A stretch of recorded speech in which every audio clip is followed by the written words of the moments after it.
awesome. It's so great to get this information, and it's a little overwhelming at times, but it's certainly powerful. So let's bring up Rena Davis. Rena is a biochemist. She's got a lot of background and stuff we need to know about. Yep, right there is good. I was going to put you on the outside, then it'd be like the dating game, but I guess we won't do that. Dr. Norwood. Dr. Norwood is a surgeon and an ER doctor. And a good friend of mine and yours, Javier, our compliance officer. Javier, come on up. Yeah, your friend and mine. Well, the purpose here, and let me just start off by kind of defining, I think, something that's really important for all of us to recognize. And the way I talk about Laminine is really more as a responsible advocate, I would say, because I'm not a practitioner. I don't have all the initials after my name, all the letters to designate that I'm, a professional or certified to give that kind of information. And so how do we stay out of this, this death valley where we, it's very difficult, because when we have a product that's as efficacious, that does all the stuff that Laminine does, we want to start talking about what what our experience of that healing is, or how do we rephrase these things. And so it's really about understanding that Laminine is a mechanism that increases the health integrity of the body so that the body can be the miracle itself.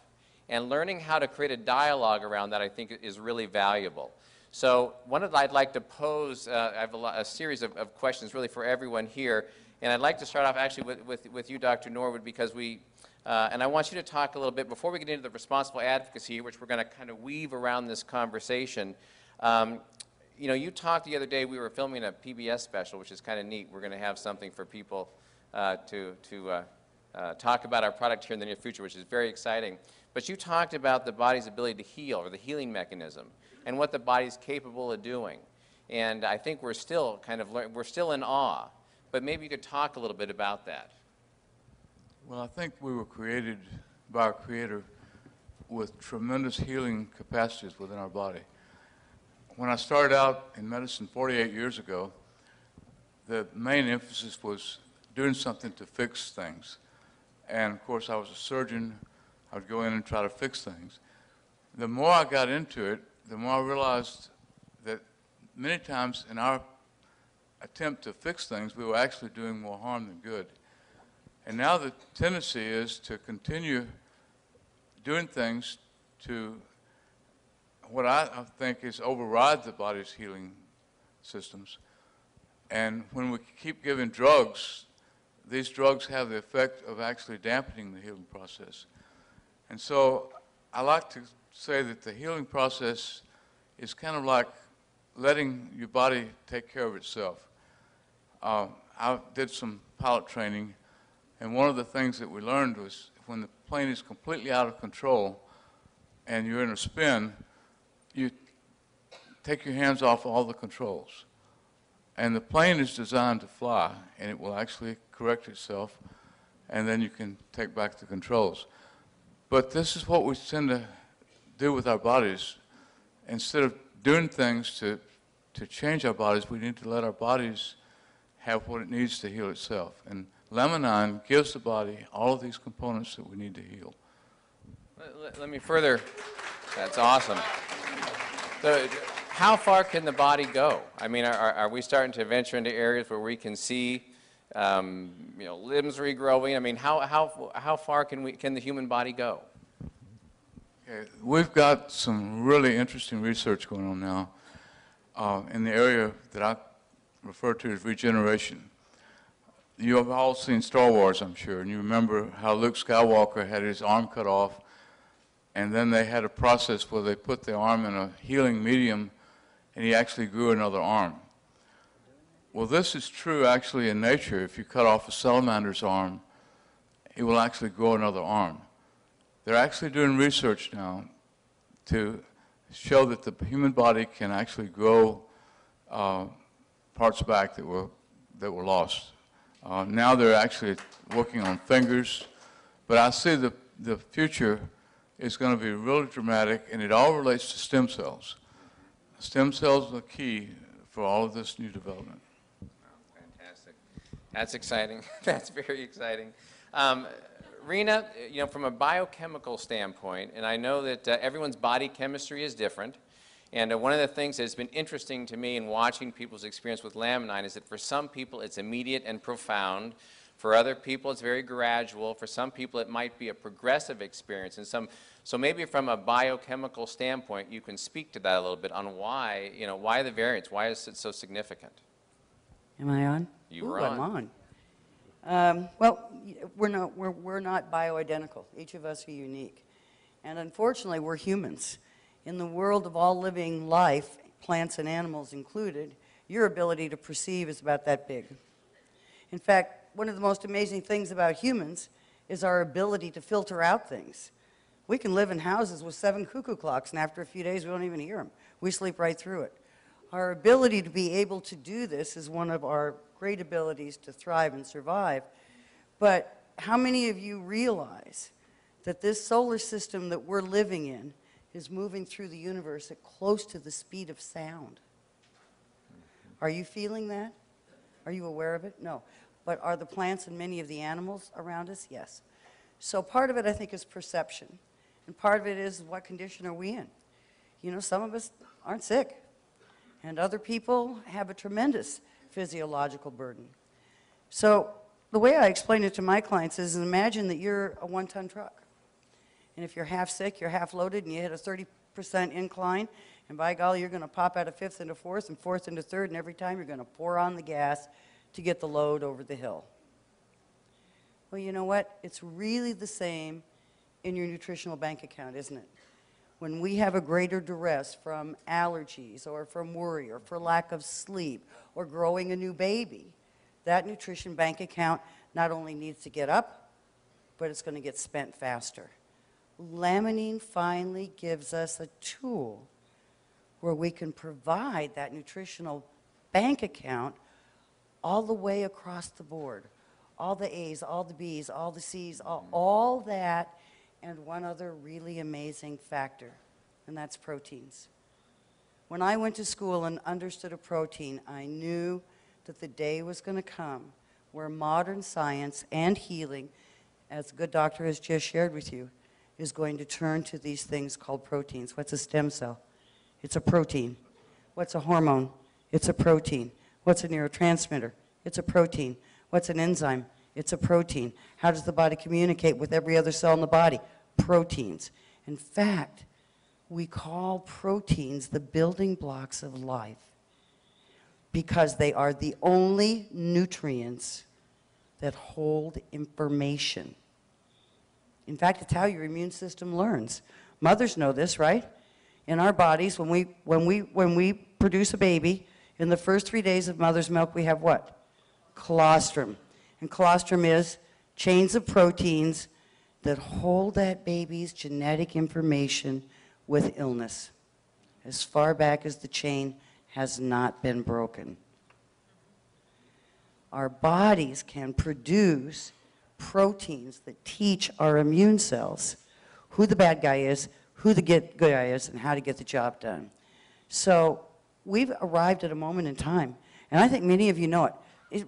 Raise your hands if you do. Don't you know that feeling that we have landed on something so valuable that's never been here before? And you're being given the opportunity to share it. I probably took too much time. Don't want to give me the mic too often. You know, that's one thing about a scientist. They can be very long-winded because there's so much to tell.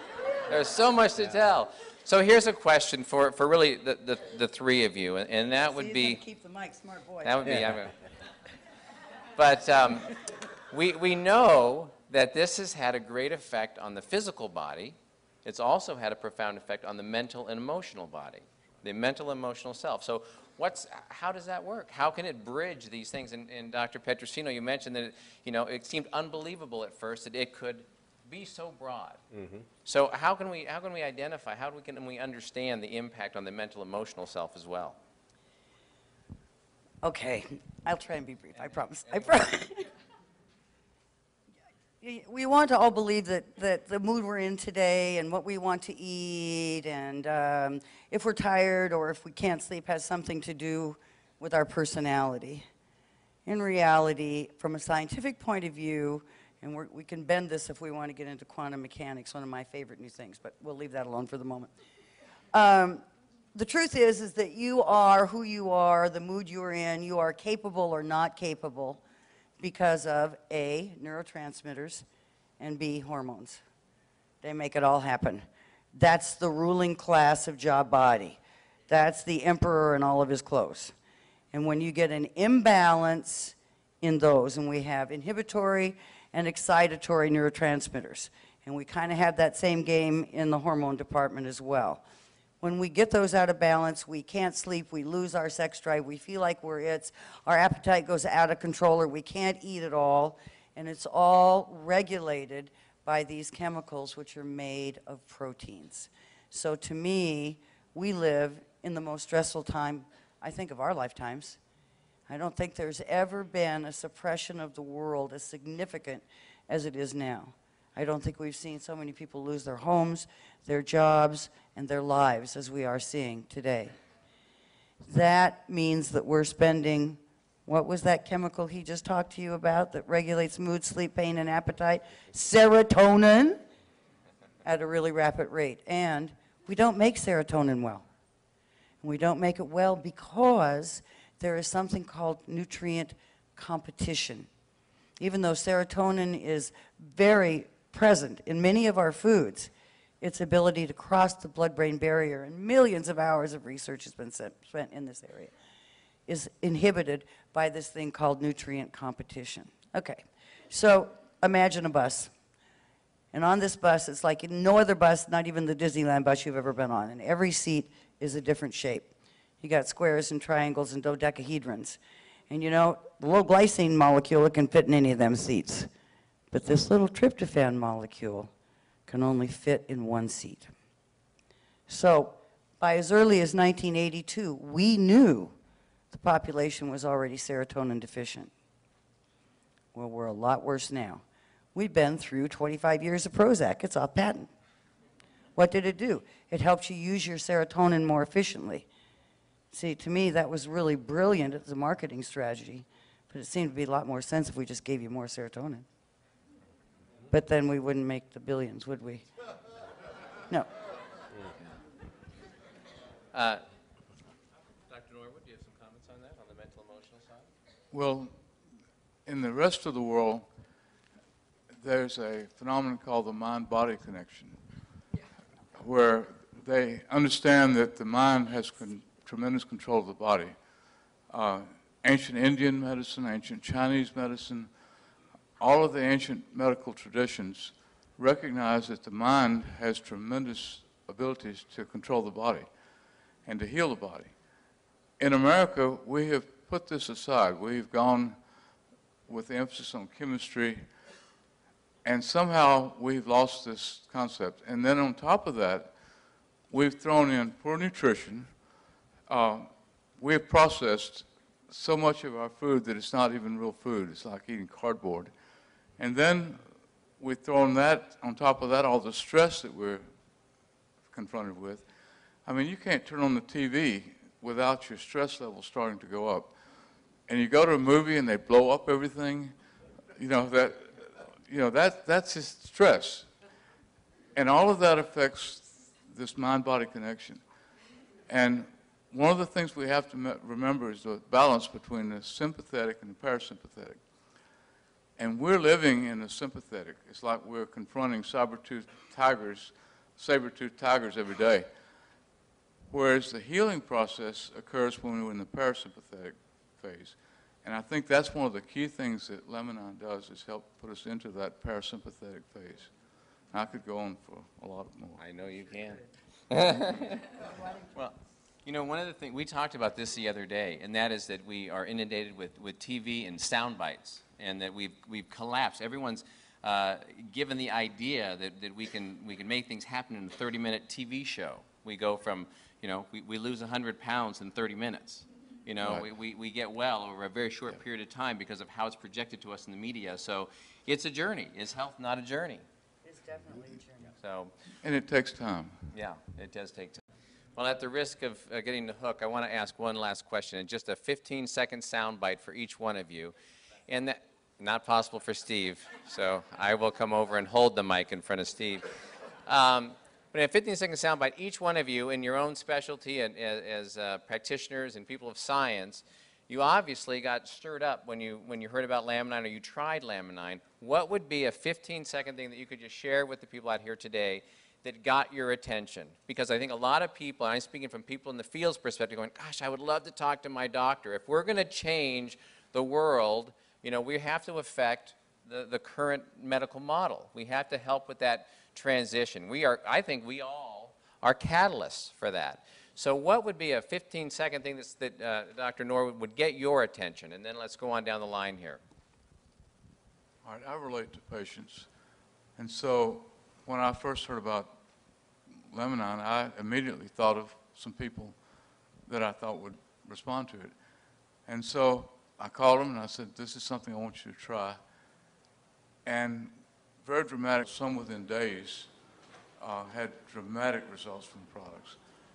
What got you to be willing to try it or to look at it? The science. I want to know what the person said to you, the doctor, the practitioner. The science behind it.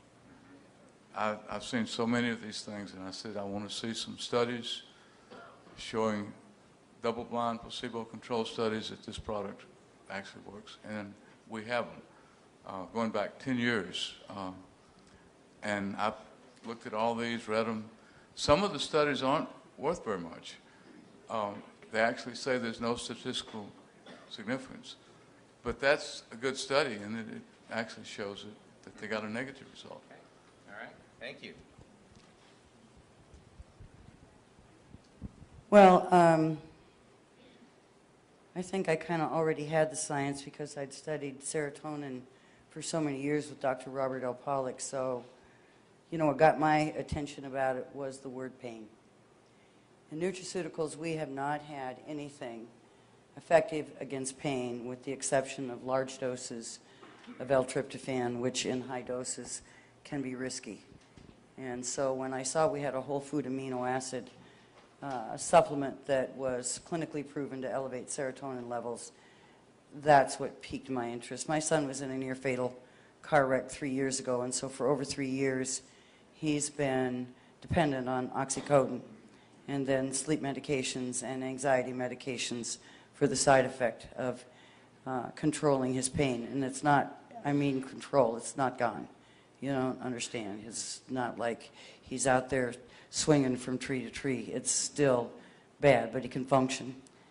And so for me, it was about finally having a natural form of serotonin builder that could help regulate his pain and all of my other clinical clients, because it's something that we deal with on a daily basis. Okay. 15 seconds, Steve, if you can. You're quiet. Say first I forgot, now he forgot. None of us have body but 15 seconds yet, so but anyway, I'll stand up because I can talk faster.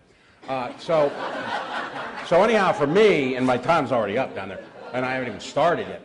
But for me, what I think, I didn't try it first before I was recommending it to people because I travel a lot, and my primary occupation, I'm a field-based scientist, and I cover like a multi-state area. And it was probably 3 weeks before I even had a chance to get back home to try the product that I'd ordered. But in the meantime, just like these folks here, I read the science, and for me the science was good. I said, don't tell me about the testimonials, you'll send me the science, I'll look at the science. If the science is good, that's all I need. When you have a 30-patient study that hits statistical significance, that means it's a pretty profound effect.